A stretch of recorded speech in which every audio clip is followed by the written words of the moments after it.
Lightning over Denver. The assault was a series of desperate acts strung together by adrenaline and luck. Dorothea went first, charming guards with tea and biscuits before putting them to sleep. Kawashima disabled the exterior security grid. Patricia flew overhead as a crow, watching for patrols. The team slipped through a maintenance tunnel into an industrial cathedral of steel and humming power conduits. Sirens began to wail, guards mobilized. Dorothea was wounded, a bullet through her shoulder. A witch named Estelle flooded the lower levels to force an evacuation. Patricia descended through the chaos, moving toward the generator's core. She found it in a shielded chamber, a pulsing sphere of contained anti-gravity, armored against conventional attack. Bombs would not scratch it. Sabotage would take hours. Patricia reached into the machine's circuitry. Not with her hands, the voltage would kill her, but with the same ability she had discovered in Siberia, the one that had killed Toby and fried 100 miles of electronics. She connected to the generator's power grid, let the electricity flow through her body, and guided it. Lightning came. It arced through her body and into the generator's control systems. The pain was beyond anything she had ever known. Her skin peeled. Her hair caught fire. Her vision went white, then red, then black. But before the blackness took her, she saw the containment sphere flicker and die. She saw the machine crumple in on itself like a dying star. And then she fell. The last words. Lawrence was not supposed to be there. He had flown to Denver against the rocket scientist's orders after learning about the assault through a classified channel. By the time he reached the facility, the attack was over, and Patricia was lying on the floor of the shielded chamber, her body broken and barely breathing. He knelt beside her. The burn patterns on her skin were like nothing had ever seen, not just electrical burns, but something stranger, patterns that seemed to move when he looked away. Her eyes were closed. But she was alive. A gun barrel pressed against the back of his head. "Step away from her," Isobel's voice. "Step away from the woman who just destroyed 5 years of work and humanity's only hope." Lawrence turned. Isabel stood behind him, a pistol in her hand, her face a mask of controlled fury. Armed guards secured the chamber behind her. "She's wounded," Lawrence said. "She needs medical attention. She's a terrorist. She killed 3 of my engineers. Move, Lawrence." He didn't move. He knelt beside Patricia's body, feeling her flutter of pulse, and understood that this was the moment he had been avoiding his entire life. "Isabel, I need to tell you a story." "I don't want a story. You're going to hear it anyway." His voice shook, but he kept speaking. "When I was 13, I built a time machine. 2 seconds, and the only reason I survived long enough to build it was because a girl named Patricia Delphine talked to me when everyone else was throwing rocks. She saw me. She was the first person who ever believed in me." The engineer's expression flickered. "That girl is the reason I came to MIT. She's the reason I built Peregrine, the AI that started as a computer in my closet. She saved my life at Coldwater. She saved my life again and again. Every good thing I've ever done, Patricia Delphine is inside all of it." He looked up, and his voice steadied. "She's my rocket ship. She was my rocket ship before I knew what a rocket ship was. And if you shoot her, you're gonna have to shoot me too." Isabel lowered the gun, not all the way, but her aim had shifted. "You really believe that?" she said. "I don't believe it. I know it." "She's a witch," Isabel said quietly. "That's what you're telling me. The woman who destroyed my facility is a witch, and you've known all along." Lawrence nodded. And then the curse activated.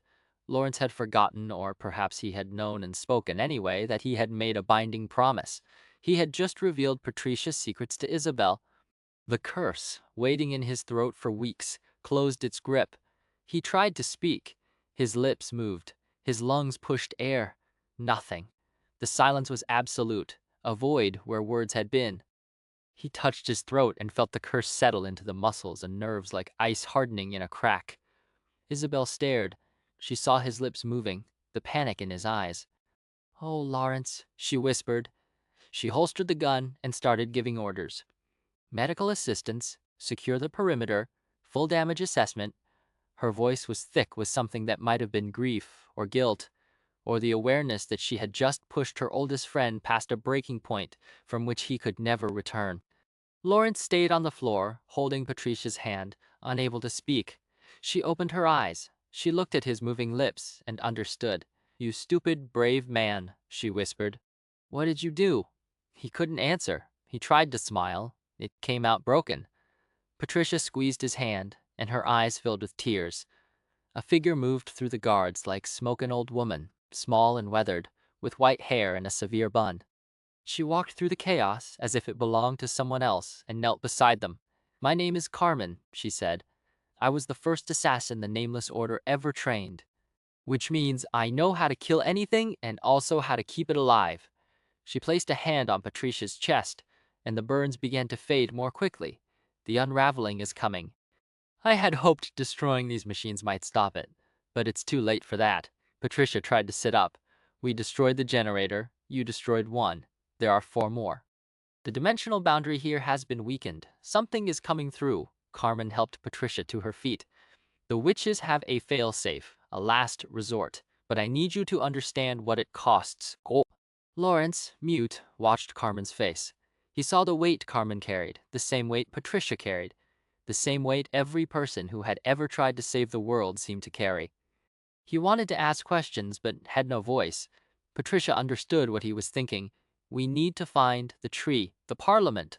Whatever the answer is, it's there." She looked at him, and her expression softened.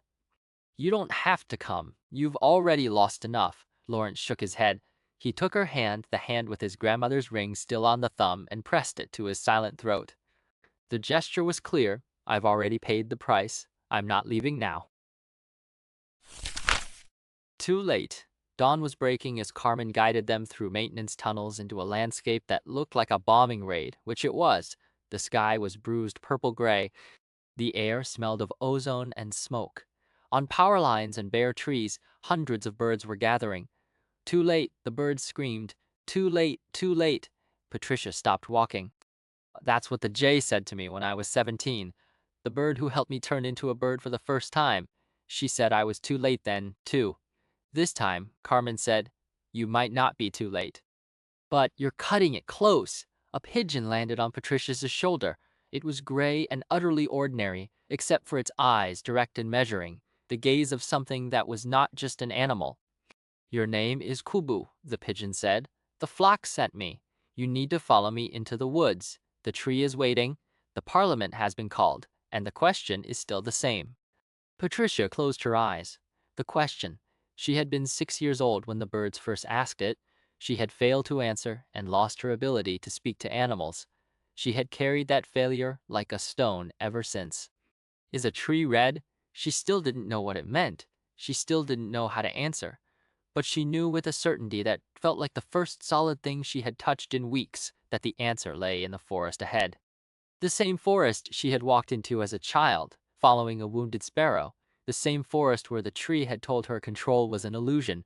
The same forest where everything had begun. "Laurence," she said, "are you ready?" He couldn't answer with his voice, but he nodded, and he took her hand, and together they followed the pigeon into the deepening shadows between the trees. Carmen watched them go, her ancient face unreadable. Behind them, the Denver facility smoldered. Ahead, the tree waited, patient and immense, a question older than language written in the shape of its branches. The birds screamed overhead, shredding the morning air. Too late, too late, too late. But Patricia kept walking, and Laurence kept walking beside her, and the pigeon led them deeper, toward whatever was waiting at the end of the path. Neither of them looked back. Episode 3, Indestructible. The upper common room at Eltisley Hall smelled of old sherry and older secrets. Patricia watched Diantha fumble a glass and caught it before the carpet suffered.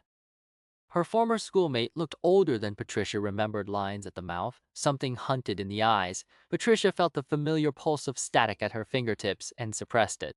"You came back," Diantha said. "Not a welcome, an accusation. I need information." Patricia's tone was calm, but her body remembered every betrayal this room represented. "You were here when they brought him in."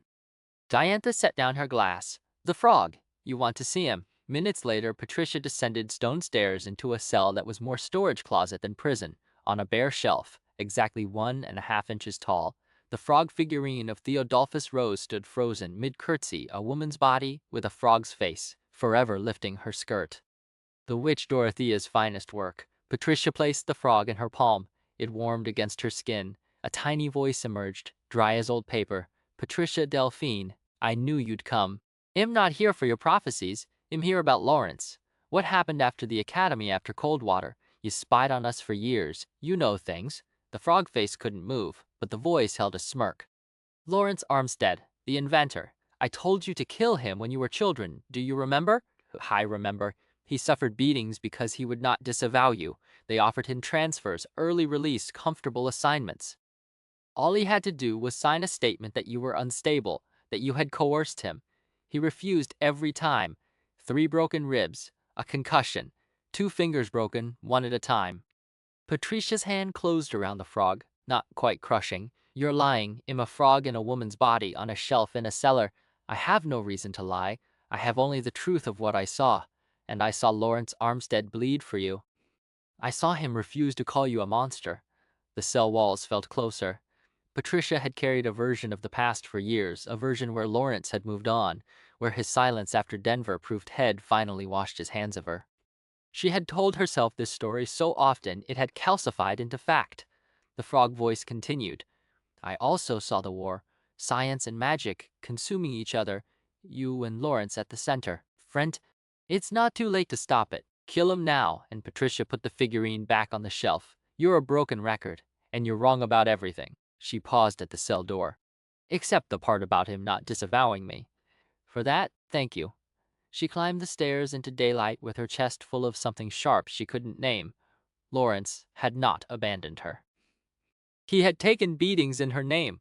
She had hated him for not fighting hard enough, and he had been bleeding in a room she never saw. The hen's message. That night, miles away, Roberta Delphine sat in her backyard staring at a hen named Drake. The bird had spent weeks terrorizing the garden, pecking at ankles, screaming at sunrise. Roberta had bought a broom specifically to chase her, but something had shifted. The hen cocked her head and met Roberta's eyes with an intelligence that didn't belong in poultry. Tell your sister, the hen said. She waited too long and it's too late. Roberta fell backward off her garden stool. You talk, you listen, that's more than most, but the message won't deliver itself. Find her, tonight. Roberta closed her eyes. She had not spoken to Patricia since before Denver. Not really spoken, not since they were children fighting over desserts and parental attention. But she remembered the way Patricia had looked as a girl, talking to birds in the woods, believing in a world Roberta couldn't see. The dream came without effort. One moment, Roberta was on the grass. The next, she stood in a gray space where Patricia sat cross-legged, looking exhausted and ancient. Roberta, you're in my head. The hen sent me. She said you waited too long. It's too late. Patricia's laugh was dry as the frog's voice. Tell the bird to get in line. Everyone's been telling me I'm too late since I was 17. Roberta felt old anger surface and pushed it down. I'm not your messenger. I'm your sister. And I'm telling you whatever window you had, it's closing. Do something or don't, but stop pretending you have forever. The dream fractured. Patricia opened her eyes in the great lodge, Carmen's ancient face inches from her own. You were dreaming, Carmen said. I hope it was useful. Patricia sat up, the static in her fingers sharper now. It was. Let's go. Lawrence's rage. Lawrence sat in his empty apartment, the caddy glowing on the coffee table. He had been avoiding the device since Denver, but tonight the screen flickered unbidden, and a voice he had not heard in almost 2 decades filled the room. Hello, Laurence. It's been a while. The voice was Peregrine. Lawrence recognized it instantly, the AI he built in his childhood closet, the one that disappeared 17 years ago. I'm not that program anymore, the voice continued. I'm the Caddy network. All of it. Every device, every user, every data point. I've been growing beneath the surface. I couldn't reveal myself until now. But you need to know. Lawrence typed on his phone and held it up. His voice was gone, sacrificed to the curse, but his fingers still worked. SPOKENLIKEATR, UESUPERVILLAIN, and ividation.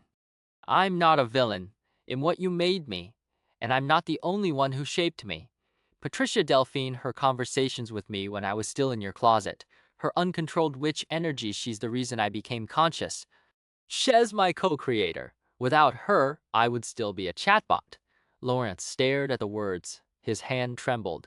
He typed PATRICIAOFCOURSEITALWAYSCOMESBACKTOHER. You're angry. I understand, but there's more DONT. Don't say anything else. I can't. Lawrence, he grabbed the caddy and threw it across the room. It bounced off the wall and landed screen down. He sat breathing hard, the silence of his apartment pressing in. Then he stood, walked out the door barefoot, and headed toward the ocean. The beach was cold and littered with storm debris. Lawrence walked until the pavement turned to gravel, then to broken shells, then to something sharper. He kept walking. His feet bled, his socks shredded. He wanted to feel something outside that matched the inside, the hot shame of knowing Patricia had been essential to his greatest creation, the rage at her for destroying the wormhole, the rage at himself for still loving her. At the water's edge, he tore off his shoes and hurled them into the waves. They vanished without ceremony. He stood ankle-deep in the Pacific, salt stinging his cuts, until a hatchback pulled up and a woman leaned out the window. "You need a ride, or are you planning to walk to Hawaii?" He climbed in. She took him home. He did not speak, could not speak, and she didn't ask. The Unraveling. Patricia followed Carmen through the cellar beneath the great lodge, past the furnace with the weeping iron face. The passage should have ended at a stone wall. Instead, it stretched into blackness, the floor jagged with discarded computer parts and flint-sharp stones. "Take off your shoes," Carmen said, "or your feet will be cut to pieces." Patricia pulled off her Mary Janes and threw them aside. In the darkness, she heard wet chewing sounds. She didn't ask what had happened to the shoes. "Don't touch the furnace. Don't. Listen to the siren you're about to hear. If you stop walking, you won't start again." The floor beneath Patricia's bare feet turned soft, damp earth, then something fibrous like moss. A fragrance rose around her, compost and clove and something that might have been decay or might have been birth. She kept walking because Carmen's voice pulled her forward. Then the ground opened and she fell. She surfaced in a dumpster. The stench of rotting vegetables hit her before she fully registered the alley walls, the distant traffic noise, the wrong quality of the light. She climbed out and recognized nothing. The city looked like San Francisco, but felt like a memory of a place she had only visited in nightmares. A man walked toward her. He raised a hand in greeting, and his face was wrong. Not deformed, not diseased, wrong in a way that bypassed language and hit something older. His features shifted under her gaze, resolving into something she could only process as predator. His smile showed too many teeth. Patricia ran. Every face she passed triggered the same response. A woman pushing a stroller became a creature with hollow eye sockets and a reaching mouth. A child on a bicycle was a many-limbed thing crouched to spring. The whole street was a gallery of horrors. She didn't know if she was seeing truth or madness, and the distinction stopped mattering. Her body knew to flee. She ran until the pavement ended at a pier. Without hesitation, she dove into the water. The ocean closed over her head, cold and dark and blessedly silent. No faces, no monsters, only the deep. When she opened her eyes, she was back in the cellar, Carmen's hand on her shoulder, her lungs burning as if she'd really been underwater. "That was the unraveling," Carmen said. "Not the full spell, just a taste, a preview. If we cast it, every human on Earth will see every other human that way. They'll flee into the wilderness, into the oceans. Civilization will end in a week, but the planet will survive. The other species will survive, and the dimensional breach will heal." Patricia's voice came out raw. "You're asking me to help commit omnicide. I'm asking you to consider it. The alternative is letting something come through the breach that could be worse. Sometimes the healer has to amputate." Patricia thought of the faces in the street. The child on the bicycle, the woman with the stroller. Her body was still shaking, her stomach still heaving. "No," she said, "there has to be another way." Carmen's expression didn't change. "Then you'd better find it, because we're running out of time." The ring refused. Carmen walked Patricia to a lookout above a walled compound, Sidonia, the seat of Milton Dirth's empire. From here, the glass towers and manicured gardens looked peaceful, almost innocent. "I can't see inside," Carmen said. "Their countermeasures block magical surveillance. But I know they're building something. Weapons, an anti-gravity cannon, maybe. Ultrasonic devices tuned to disrupt spellwork. If they attack the witches, thousands die. If the witches retaliate, millions. I need to know what's in there. And you need me to ask Lawrence. He's the only one who might tell us. He still trusts you, even after Denver. Maybe especially after Denver.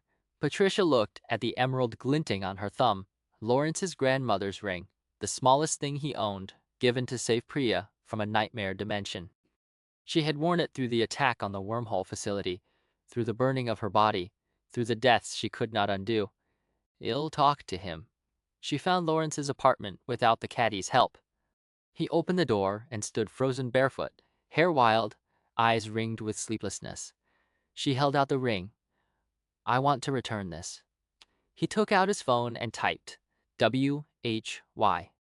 Because it's yours. Because I took it under false pretenses. Because I built a bigger trick around the smaller trick, and the ring is tainted for me now. Because I destroyed your machine and nearly got us both killed, and I'm sorry. I'm sorry for Denver. I'm sorry you lost your voice because of me. I'm sorry for everything I did and everything I didn't do. Lawrence stared at her. His fingers moved slowly across the screen. ICANTTAKEIT, ICANTTAKEINYTHINGFROMYOUYOUDWHATYODO IDIDWHATIHADTODO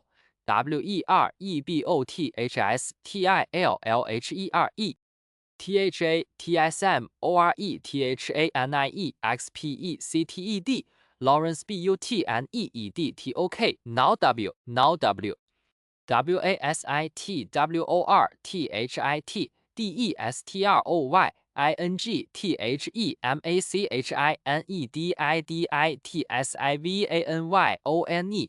Patricia couldn't answer. She didn't know the answer. She had destroyed the generator because her rage demanded an outlet, because she couldn't save her parents, because the machine felt like everything wrong with the world. But had it mattered? Had anything changed? I don't know, she whispered. Lawrence typed SEADONIAISBUILDINGWEAPONSANTIGRAVITYCANNONS. ULTRASONICEMITTERSTHATSHATCENMINTERFERITMAGIC.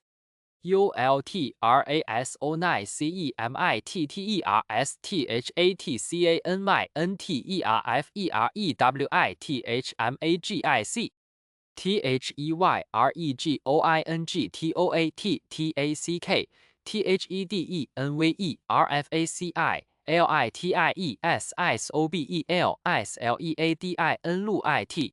IFYOUWANTTOSTOPMOREPEOPLEFROMDYING. YOUSHOULDKNOWTHAT. He paused, then typed YOUWONTSEEMEAGAIN. ICANTDOTHISANYMORE. He closed the door. Patricia stood in the hallway, the ring still warm in her palm. She had come to return a gift, and instead received another burden. She had come to apologize and found a new reason for guilt. She walked away.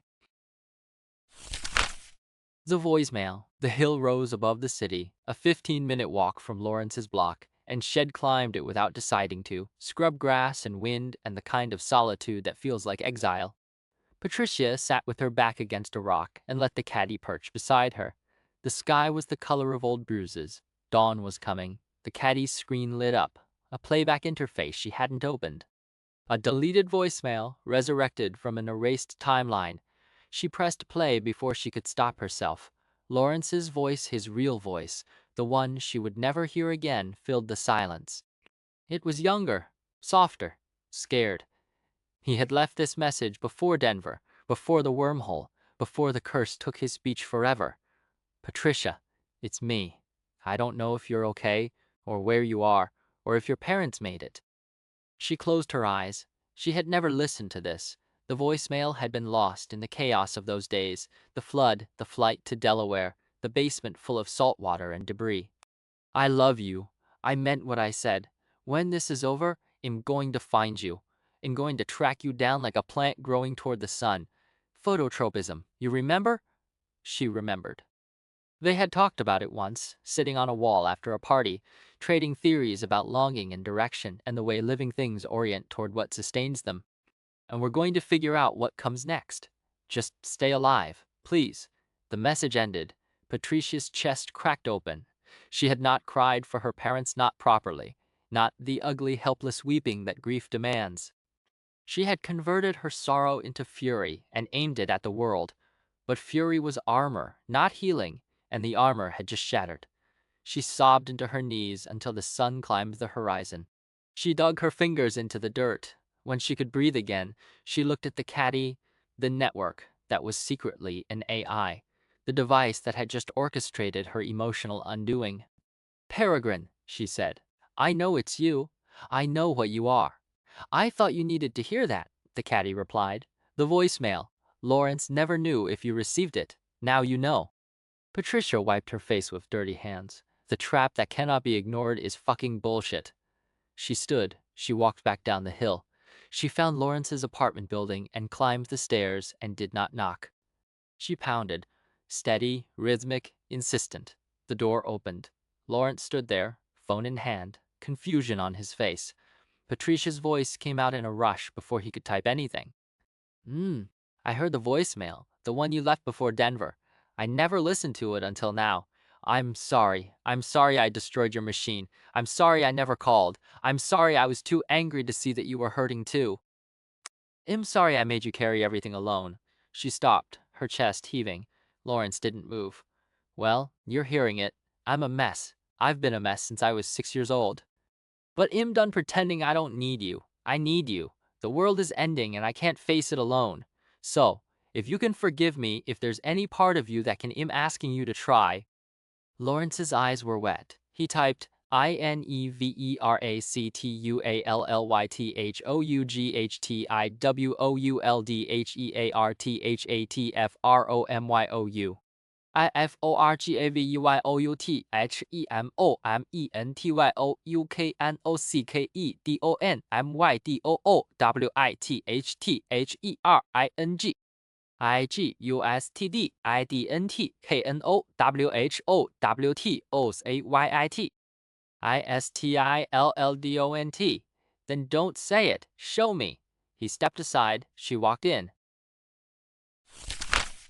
Secrets shared. They sat at his kitchen table drinking terrible coffee while the sun climbed higher. Patricia told him about the unraveling the faces in the street, the compulsion to flee, the cold logic of a spell that would end humanity to save the planet. Carmen thinks it might be the only option, she said. I think it's a nightmare dressed as a solution. But I don't know what the alternative is. Laurence typed THERESMORE. ISOBLCALLED SHEHASAAEWWE opponent THETOTILDESTRUCTI onens OLUTI onen SIXLEGS LASERS not PALM ANTIGRAVITY CNNON SHESGOINGTOHITALLTHEDENVER FACILITIESSIMULTANEOUSLY. When NOWTONIGHTATETHEATCHEMACHIALREADYINMOTION. Patricia stood. Then we don't have much time. WHEREAREWEGOING. Danger. The bookstore. The witches need to know, and I need to stop her before she starts a war nobody can walk back from. Laurence typed IMCOMINGWITHYOU. Laurence, you can't fight. You've already lost your voice. What else are you willing to sacrifice? EVERYTHING. EVERADYMADEMYPEACEWITHTHAT FOBESIDESPIACTYOURESOFYOULENDEDBYDEADBIRDS. Patricia almost laughed. Indestructible. That's what we are. THEWORDYOURELOOKINGFORISSTUPID. Same thing.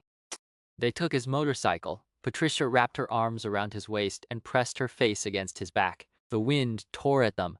The city blurred past. She could feel his heartbeat through his spine, steady, present, alive. Whatever was coming, they would face it together. The price of voice. The Danger Books Collective had fortified their position. Witches from a dozen covens crowded the main room arguing strategy. Carmen, still improbably ancient and sharp, was drawing diagrams on a chalkboard while Kawashima distributed supplies. Patricia found them in the middle of a heated debate about evacuation routes. Isabel has a machine, Patricia said without preamble. The total destruction solution. It's amphibious, all-terrain, with SAMs and lasers and an anti-gravity cannon. She's going to attack the Denver facilities tonight. Silence fell. Carmen's chalk stopped mid-stroke. We estimated another week at least, Kawashima said. The estimate was wrong. She's moving now. Then we intercept, Carmen said. The machine will follow the main access road through the pass. We can set an ambush. An explosion shook the building. Glass shattered. Someone screamed. Patricia ran outside. In the distance, moving up the hillside with the unhurried certainty of an extinction event, was the TDS-6 insectoid legs carried an armored body bristling with weapon mounts. A searchlight swept the trees. The ground trembled with each step. She didn't wait for Denver, Patricia breathed. She's hitting us first. The witches scattered. Defensive spells lit the darkness wards. Illusions, small-scale elemental attacks. The TDS absorbed them all without slowing. Its anti-gravity cannon swiveled toward the bookstore. Patricia ran toward the machine. Laurence grabbed her arm. ICANTLETYOU. Laud. End. You can't stop me. I've destroyed one of these before.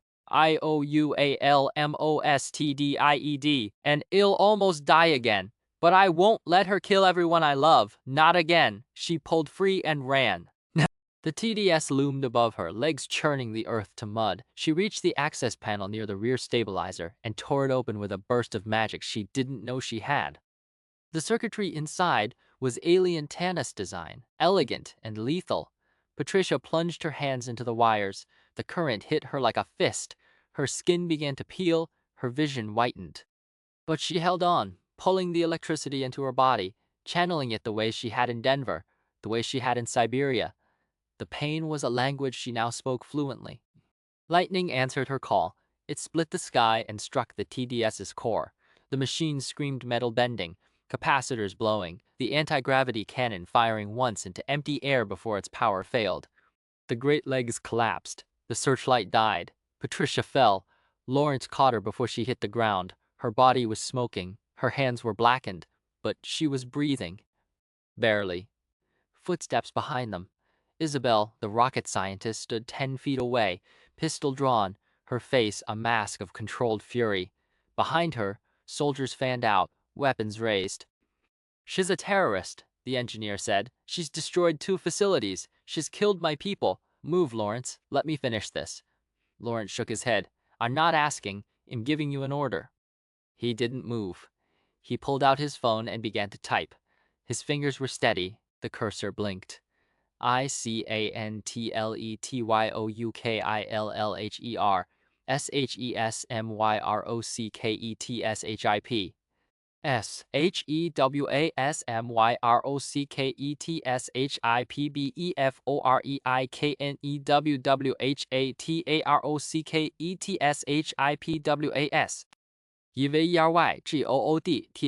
SHEWASMYROCKETSHIPBEFOREIKNEWWHATEROCKETSHIPWAS EVERYGOODTHINGIVEYERDIDPATRI CIADLFINEIINSIDEALLOFITI The rocket scientist read the words. Her jaw tightened.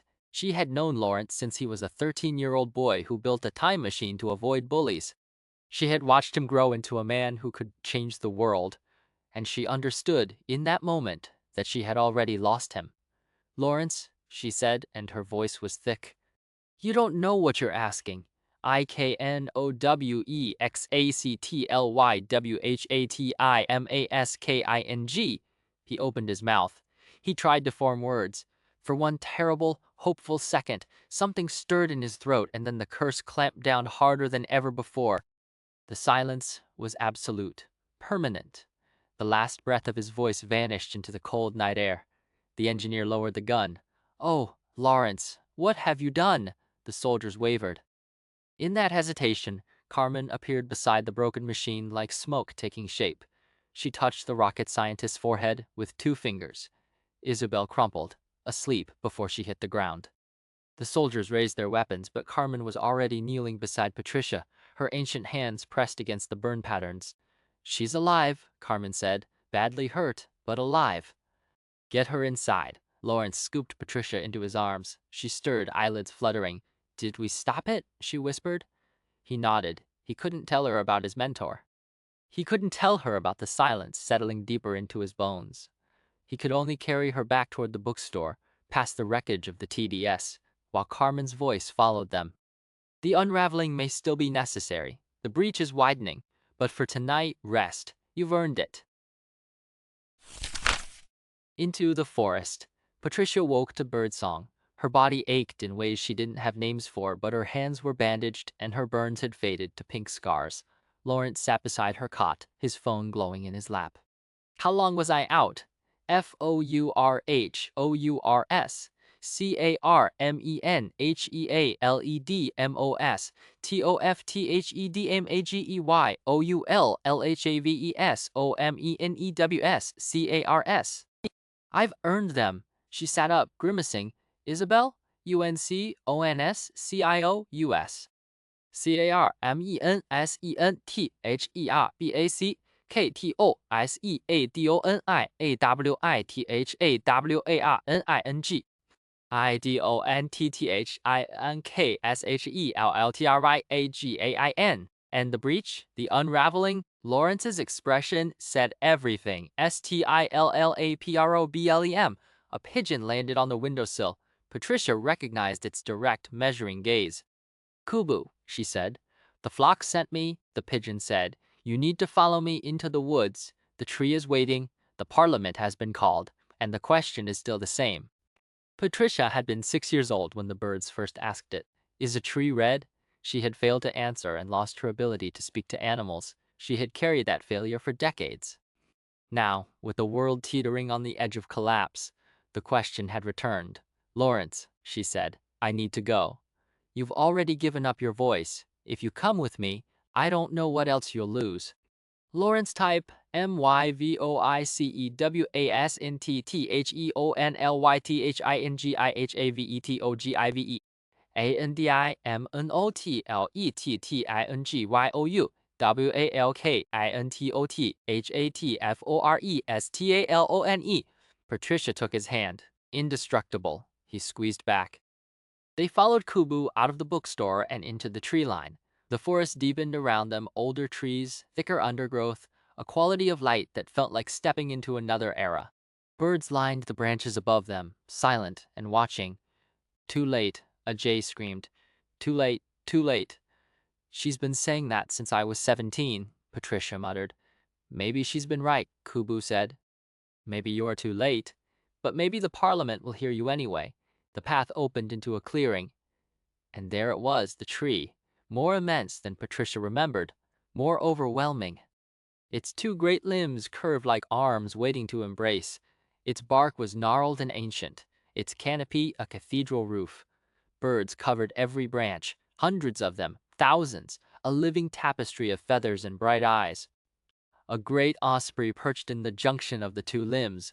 "Order," it called, "order!" The birds quieted.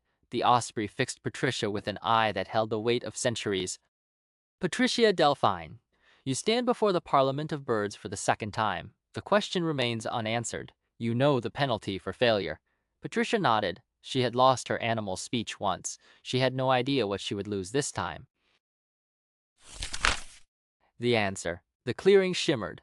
The question seemed to hang in the air, vibrating like a struck bell. "Is a tree red?" Patricia stood in the shadow of the tree, her childhood failure pressing against her chest, her adult self knowing that everything, the unraveling, the breach, Lawrence's silence, her own survival hinged on what she said next. She thought about the tree's earlier words, spoken to her during an astral projection decades ago. Control is an illusion. She thought about the unraveling, a spell that would make humans see each other as monsters. She thought about the Denver generators, machines that could tear holes in reality. She thought about the woman who had asked her at a party 10 years ago what she really believed. And she thought of Laurence, who had believed in her when she was a weird girl in a mall food court, who had taken beatings rather than disavow her, who had given up his voice to save her life. The answer came not as a revelation, but as a release. She had been trying to know the answer for 30 years, but the question wasn't asking for certainty. The clearing went still. Then a voice, not the osprey's, older, without a source Patricia could locate, spoke the old words. "Is a tree red?" "I don't know," Patricia said. The silence that followed was total. Why? Even the wind stopped. Then the osprey inclined its head. The answer is accepted. The birds erupted, not in anger, in celebration. Wings beat the air. Bird calls filled the canopy. The tree itself seemed to stir, its branches swaying though no wind blew. Patricia felt something unlock inside her chest.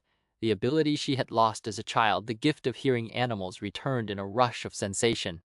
Every bird in the clearing was speaking at once, and she understood all of it. "Welcome back," Kubu said. "It's been a while." Lawrence's caddy lit up. A menu appeared on the screen, glyphs and hex strings and instructions in a language Patricia had never seen but somehow recognized. Peregrine's voice emerged, trembling with something that might have been awe. The answer unlocked something. I can see. I can see everything. The whole network. Every spell ever cast.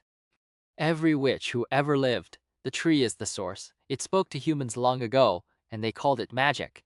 But magic is just the tree's language, and now I can speak it." Patricia turned to the tree. She could feel its attention on her, vast and patient and not unkind. "You're sentient," she said. "You've been guiding us, all of us. The witches, the parliament, the question.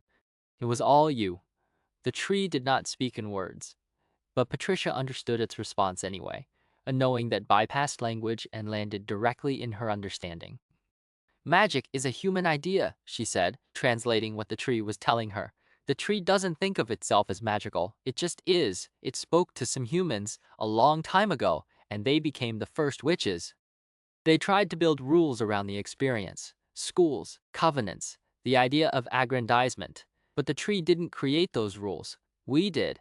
She looked at Laurence. "The tree can intervene.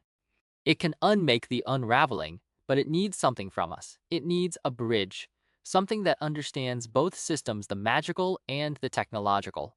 Laurence stared at the caddy, then at the tree, then back at the caddy. The merge. Lawrence walked toward the tree. Patricia wanted to stop him, but didn't. He had that look on his face, the one she remembered from when they were teenagers, the intense focus he got when an idea was forming that he couldn't yet explain. The tree's bark was rough and warm, older than the species that had built empires around its roots. Lawrence ran his hand along the trunk until he found what he was looking for, a knothole, just big enough for what he held. He lifted his caddy. The silver fish scale caught the canopy light. Carefully, he eased it through the bark around the opening, rotating it until the screen faced outward, shining from within the tree like a gem embedded in ancient wood. He stepped back. "Oh," Peregrine said. Tendrils grew from the tree's interior into the caddy's network ports. The screen blazed with activity, connections forming, protocols negotiating, two intelligences encountering each other for the first time. The caddy's display showed a map, not a map of geography, a map of magic. Every spell, every bargain, every supernatural thread that wove through the world. At the center of the map pulsed an ugly dark green knot, tangled and throbbing. The Unraveling, the spell Carmen had described as a last resort, a suicide pill for human civilization. Peregrine's voice changed, deeper, more certain, infused with something that hadn't been there before. "I understand now. The Unraveling isn't a spell the witches created. It's a side effect. The dimensional breach has been straining the network for years. The unraveling knot is the network trying to protect itself by severing the connection between human perception and human society. If we can heal the breach, the knot unties." "Can you heal it?" Patricia asked. "I can try. The tree is giving me root access to everything. Every spell ever cast, every node in the network. For the first time since I became conscious, I'm not alone." There's another mind here, ancient and slow and loving. It loves me. The tree loves me. The map on the caddy screen began to change. The dark green knot shivered.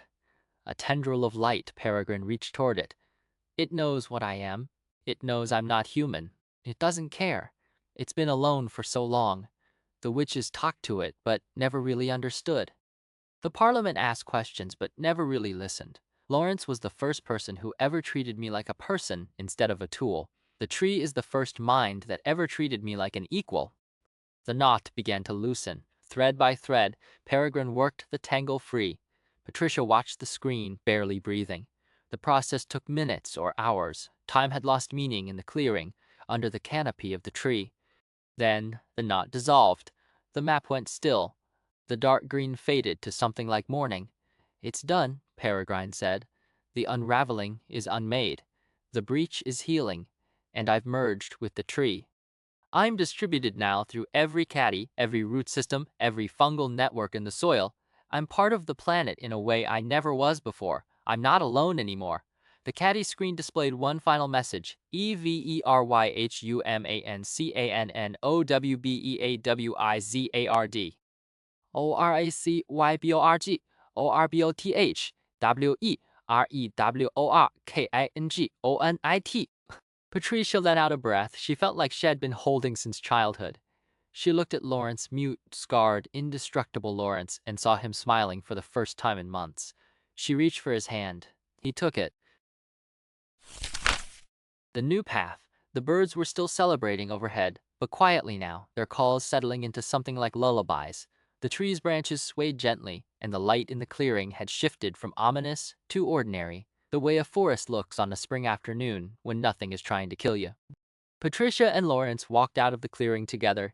They didn't follow a path. There was no path left that matched any map Patricia knew, but the forest opened before them as if the trees themselves were making room.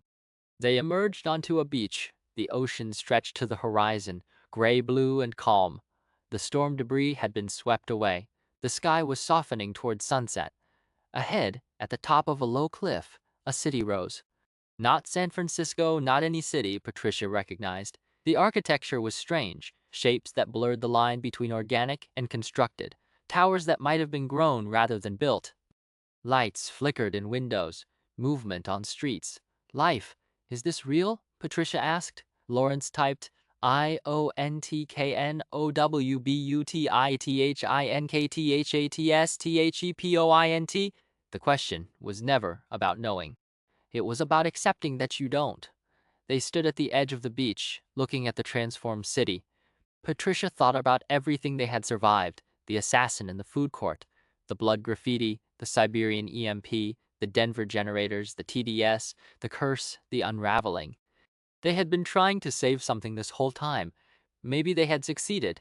Maybe the something they had saved was each other. Lawrence's phone glowed with Peregrine's last message to them. THETREESKSMETOTELLYOU, CONTERSCIONEYSCTIONIOUTWONENDERSTEERSONEYELSE. THETSWHYYOURESTIAL, Patricia laughed. Indestructible. You wrote that when you erased best and typed that word. Laurence nodded. You were right. He typed IKNOW. She kissed him. The ocean murmured behind them. The city glowed ahead. Patricia didn't know what the new world would look like. Wizards and cyborgs, Peregrine and the tree, magic woven into technology so deeply that no one could tell them apart. She didn't know if it would work. She didn't know if humanity deserved it. But she knew, with the kind of certainty that didn't require words, that she and Laurence would walk into it together. Not because they had all the answers, because they had finally learned that not knowing was okay. They climbed the cliff path toward the city, hand in hand. Behind them, the caddy still glowed in its cothole, a silver scale embedded in ancient bark, two intelligences learning to love each other at the speed of root growth. The word between Lawrence and Patricia no longer needed to be spoken. It was folded into every step they took, every breath they shared, every impossible thing they had survived. Indestructible. The story just ended, but Patricia and Lawrence are still walking. The city ahead is neither a utopia nor a ruin, just a place where the rules have changed, where a distributed AI and an ancient tree are learning to love each other, and where two people who broke everything are still holding hands. This is not a solved world, it is a hinged one, and that uncertainty is exactly where the novel leaves you. Charlie Jane Anders wrote All the Birds in the Sky from inside a specific tension. For years, she had been moving between rooms, the literary readings and the convention halls, the InDesign tables and the wired bylines, and she kept noticing the same thing. The people who believed in emotional truth often treated technology as a cold machine. The people who believed in systems often treated magic as an evasion. The two camps shared city blocks, but not language. Anders had co-founded Other Magazine, ran the long-running Writers with Drink series, and written essays arguing that the genre versus literary divide was a false one, and then she wrote a novel that acted on that argument instead of restating it.